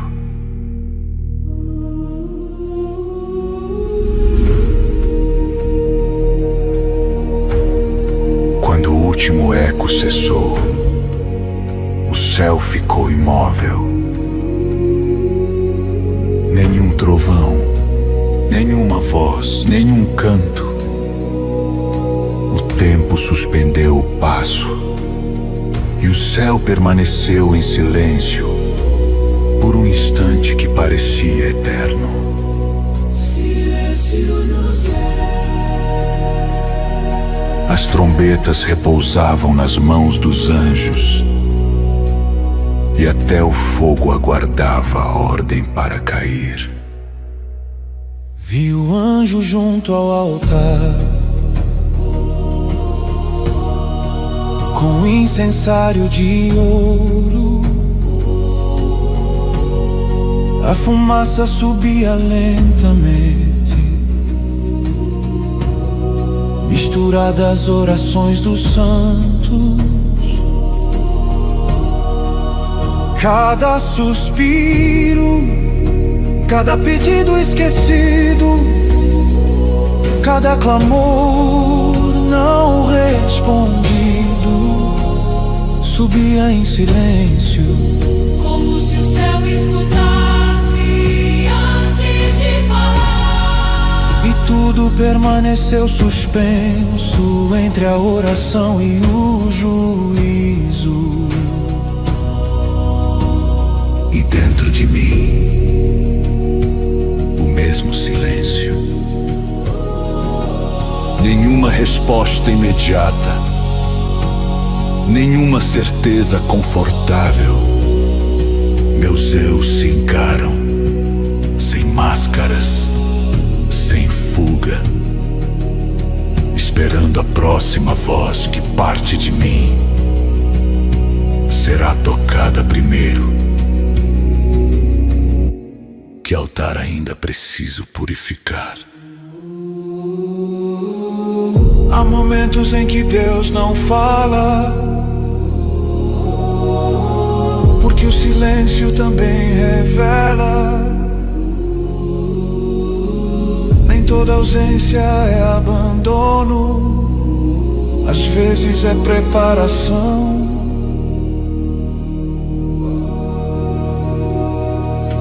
O anjo enche o incensário com fogo, mas ainda não lança. O céu segura o gesto. A terra ainda respira. Há juízo, mas há espera. Há trombeta, mas antes. Silêncio, o céu espera, o tempo para, o invisível se aproxima, sem fazer ruído, o céu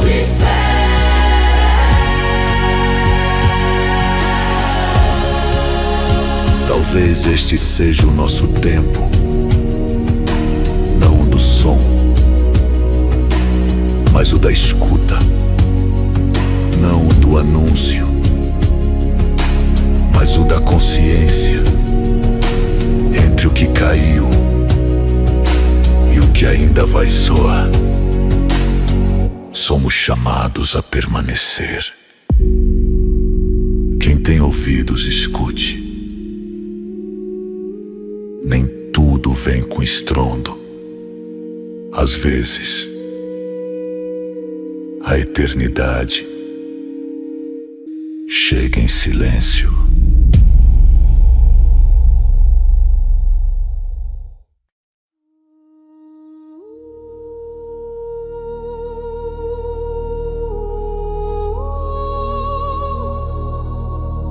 Vem. Entra comigo no lugar onde a voz cala. Aqui, o céu não responde. Aqui, tudo espera. Respira comigo. Este é o espaço entre um som e outro, entre o que foi dito e o que ainda não pode ser revelado.